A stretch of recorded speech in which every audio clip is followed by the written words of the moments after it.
दोस्तों नमस्कार। ऐसे चुनाव वाकई बहुत कम होते हैं जिसमें बहुत कुछ दांव पर हो। ना सिर्फ राज्य की राजनीति को लेकर, छत्रपों की भूमिका को लेकर, बल्कि राष्ट्रीय तौर पर भी उसका प्रभाव होने वाला हो। तो वोटिंग पूरी हो गई। महाराष्ट्र की वोटिंग पूरी, झारखंड की वोटिंग पूरी, उत्तर प्रदेश की भी वोटिंग पूरी हो गई। सवाल सबसे बड़ा यह है कि इस वोटिंग ने संकेत क्या दिए।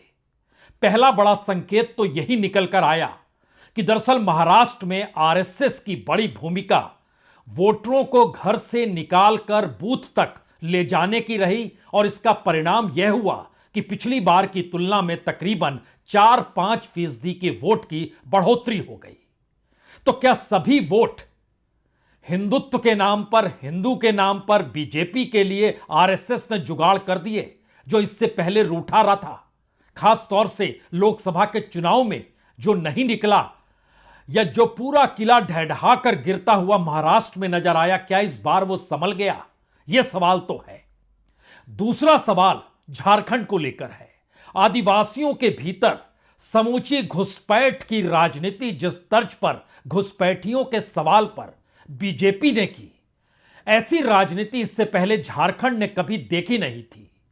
क्योंकि बीजेपी एक राष्ट्रीय पार्टी है, लेकिन उसका कोई भी आदिवासी नेता फ्रंट पर नहीं था। उसने अपने मुख्यमंत्री का भी ऐलान नहीं किया और आदिवासी बहुल इलाकों में घूमते हुए शिवराज सिंह चौहान और हेमंत बिस्व शर्मा नजर आए, जिनका झारखंड से कुछ लेना देना नहीं है।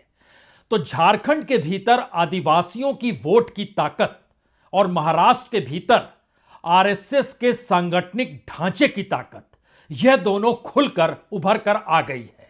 यह पहला संकेत है। दूसरा संकेत इस दौर में यह भी नजर आया, एक बड़ी भूमिका महिलाओं की होती है। यह भूमिका महाराष्ट्र में अगर लाडली बहना के जरिए कमाल कर गई, तो दूसरी तरफ मैया के नाम पर दिया गया रकम भी झारखंड मुक्ति मोर्चा के जरिए कहीं ना कहीं कमाल कर गया।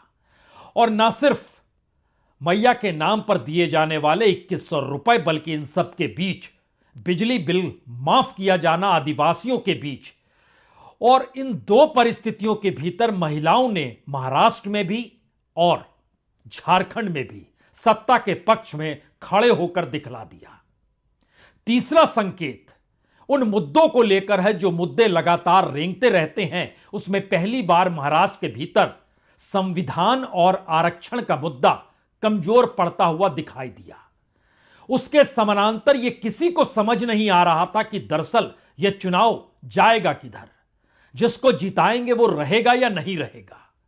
और इस सियासत की सांठगांठ के बीच में बीजेपी ने अपने आप को सबसे बड़े राजनीतिक दल के तौर पर महाराष्ट्र की राजनीति में खड़े कर लिया और सबसे कमजोर शख्स के तौर पर अजीत पवार की मौजूदगी खुलकर नजर आई। यहां पर एक सवाल महाराष्ट्र की राजनीति को लेकर यह भी है कि वाकई क्या उद्धव ठाकरे और शरद पवार दोनों के लिए यह चुनाव कहीं उनकी अपनी राजनीतिक जमीन को ही हिलाकर तो नहीं रख गया, या इन सब के बीच एकनाथ शिंदे और देवेंद्र फडणवीस की जोड़ी ने कुछ कमाल तो नहीं कर दिया। यह सवाल भी आज के वोटिंग पैटर्न में खुलकर उभर कर आया। महाराष्ट्र के भीतर कांग्रेस की पहचान विदर्भ के साथ जुड़ी है। विदर्भ की 62 सीटें हैं और माना यही जाता है कि वहां पर अगर कांग्रेस का पत्ता चल गया तो फिर मुंबई में पताका लहरा सकती है अघाड़ी की।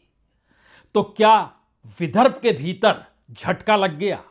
घर घर जाकर आरएसएस के स्वयंसेवक पुरानी बातों को भुलाकर एक हैं तो सेफ हैं नारा सही मायने में आरएसएस और बीजेपी पर विदर्भ में फिट बैठता है, क्योंकि विदर्भ के भीतर कहीं ना कहीं कांग्रेस को डिगाना था।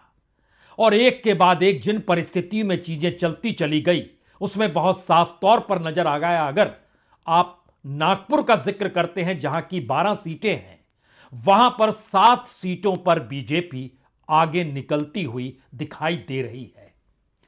5 सीटों पर इंडिया गठबंधन है और दूसरी तरफ महायुति 7 सीटों पर है। अगर विदर्भ के बीच 62 सीटों के दायरे में आप आते हैं, जिसमें बुल्ढाना, अकोला, अमरावती, वर्धा, रामटेक, नागपुर, भंडारा गोंदिया, गढ़चिरौली, चंद्रपुर और यवतमाल वाशिम है। इन 62 सीटों में से यह माना जा रहा था कि लोकसभा में जो कुछ हुआ कम से कम वो रिटेन तो कर लेंगे किसी भी हालत में अघाड़ी, और अगर वो रिटेन नहीं कर पाएंगे तो स्थितियां नाजुक होगी। और यह पहली बार वहां पर बढ़ते हुए वोट प्रतिशत ने यह दिखलाया, वोट प्रतिशत बढ़ गया वहां पर 3-3.5%, जो बहुत साफ तौर पर संकेत दे रहा है कि पिछली बार जो पिछली नजर आ रही थी वो एक झटके में आगे निकलती हुई नजर आई है।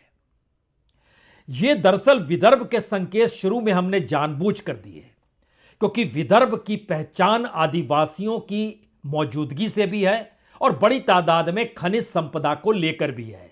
इससे आपको एक संकेत मिलना चाहिए कि झारखंड में क्या हो रहा होगा। आप सोच रहे होंगे झारखंड के भीतर भी क्या बीजेपी ने यह कमाल कर दिया? तो सिर्फ आपको एक टिप दे देते हैं। दरअसल जेल भेजकर हेमंत सोरेन को एक मुख्यमंत्री से एक बड़े नायक के तौर पर, जो लार्जर देन लाइफ के तौर पर आदिवासियों के बीच नजर आने लगे, कुछ ऐसी परिस्थिति हेमंत सोरेन और उनकी पत्नी कल्पना सोरेन के प्रचार के तौर तरीकों के जरिए उभर कर आई। स्थिति यह भी रही कि कांग्रेस का कोई लीडर वहां नहीं है, कांग्रेस का कोई नेता नहीं है। कांग्रेस के नेताओं के प्रचार, उनकी कॉन्स्टिट्यूंसी में जाकर भी मांग हेमंत सोरेन की होती रही कि वो आए चुनाव प्रचार करें। यानी राजनीतिक तौर पर जो महाराष्ट्र है उसके ठीक उलट झारखंड है। यह पहला संकेत हमने आपको दिया है, लेकिन शुरुआत हमने चूंकि महाराष्ट्र से की है तो महाराष्ट्र के पूरे सिलसिले को आप जरा समझ लीजिए। विदर्भ के भीतर यह माना जा रहा था कि नाना पटोले की मौजूदगी है, लेकिन दूसरी तरफ 52 कुले भी तो हैं जो बीजेपी के हैं। माना जा रहा था या वरवट्टीवार हैं, लेकिन दूसरी तरफ अपने तौर पर देवेंद्र फडणवीस भी तो हैं। ये सारे सवाल नेताओं के चेहरों के आसरे नहीं चले। दरअसल महाराष्ट्र के भीतर पूरा चुनाव प्रबंधन का चुनाव था।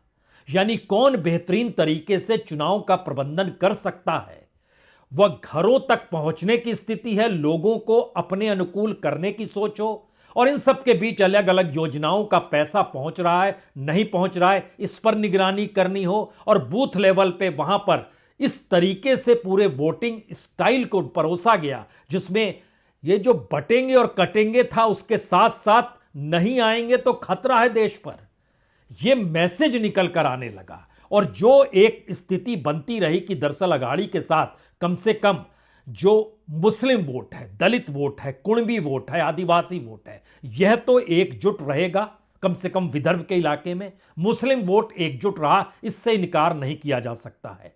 आदिवासी बहुल इलाकों में वोट छितराया है, और कुणबी समाज ने लगभग 70-30 के आंकलन में अघाड़ी का साथ दिया है, लेकिन दलित वोट थोड़ा सा बिखरता हुआ नजर आया, जो एक लिहाज से आप कहते हैं 40 और 60% के बीच में आकर अटक गया।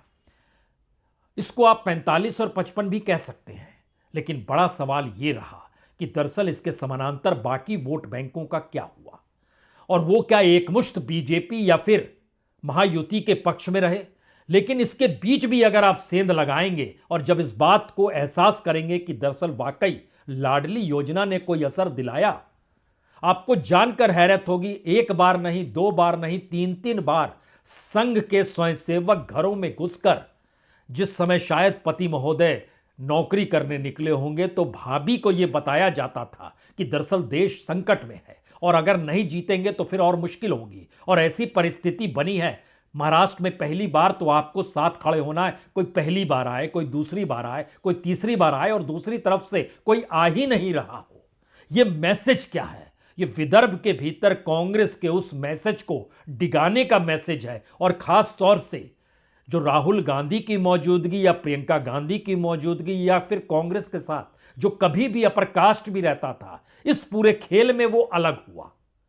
यानी जाति के सवाल में अपर कास्ट अलग हुआ, और जाति का सवाल और आरक्षण और संविधान का सवाल मुद्दा नहीं बन पाया। यह इस पूरे वोटिंग स्टाइल में नजर आया, और बड़ा तौर पर हथौड़ा तो मार दिया इस पूरी प्रक्रिया के भीतर में। आरएसएस ने लोगों को घरों से निकाला। जो हालांकि मुंबई शहर में बहुत कम वोटिंग हुई, ठाणे में बहुत कम वोटिंग हुई, लेकिन सवाल मुंबई और ठाणे का अगर जैसे ही होगा तो शिवसेना का जिक्र होगा, वो उद्धव ठाकरे की शिवसेना हो या एकनाथ शिंदे की शिवसेना हो। इन दो परिस्थितियों के भीतर बीजेपी जहां जहां कांग्रेस से जो 76 सीटों पर टकरा रही थी महाराष्ट्र के भीतर में, वहां कांग्रेस को इस वोटिंग स्टाइल में लगा पहली बार कि शायद वोट ट्रांसफर भी क्या नहीं हो रहे हैं अगाड़ी के बीच में। यह भी सवाल बड़ा सवाल था। यह सवाल इसलिए बड़ा सवाल था क्योंकि दूसरी तरफ एकनाथ शिंदे के बोल और उनकी भाषा, दो बीजेपी के बोल और भाषा ठीक वैसे ही अंदाज में एक साथ चल रहे थे जैसे एक वक्त में शिवसेना जब टूटी नहीं थी, वो शिवसेना और बीजेपी एक साथ चलते थे, यानी हिंदू वोट बैंक को एक ध्रुवीकरण करते हुए अपने साथ लाने की परिस्थिति महाराष्ट्र में यह खुलकर नजर आया। तो विदर्भ के बाद जब मराठवाड़ा के इलाके में आइएगा तो वहां की 46 सीटें, हिंगोली, नांदेड़, परभणी, जालना, औरंगाबाद, शिरदा, बीड, उस्मानाबाद, लातूर, औरंगाबाद का नाम बदल चुका है, छत्रपति संभाजी नगर कर दिया गया है, लेकिन नाम पे अभी मत जाइए, अब इन परिस्थिति को समझिए। यहां पर मैक्सिमम वोटिंग हुई है लोकसभा की तुलना में, पिछली बार की विधानसभा की तुलना में। यह एक ऐसी स्थिति थी जहां पर AIMI-MBI सेंध उसने भी लगाई अगाड़ी में, वोट वहां भी बिखरे। और शायद यही वो वजह है कि जिस मराठवाड़ा के भीतर बीजेपी एक भी लोकसभा का सीट नहीं जीत पाई, उस मराठवाड़ा के भीतर वो 8 सीटों पर इस दौर में आगे खुले तौर पर निकल कर आई। यह एक नई परिस्थिति इतने कम दिनों में कैसे हो सकती है, यह सवाल हो सकता है। तो मतलब बहुत साफ है कि आप अपने मुद्दों को एकजुट नहीं कर पाए, एक साथ नहीं रख पाए। और इस बात का जिक्र लगातार हो रहा था कि वेस्टर्न महाराष्ट्र में 70 सीटों में खास तौर से वहां शरद पवार का वर्चस्व होगा, शरद पवार के सामने अजीत पवार कहीं टिकेंगे नहीं। लेकिन यह कोई नहीं समझ पाया इस वोटिंग स्टाइल में कि अजीत पवार कहीं नहीं टिकेंगे, तो यह मैसेज भी इंटरनली जाते रहा कि दरअसल अजीत पवार को भी चुनाव परिणामों के बाद बीजेपी और एकनाथ शिंदे की शिवसेना अलग कर देगी।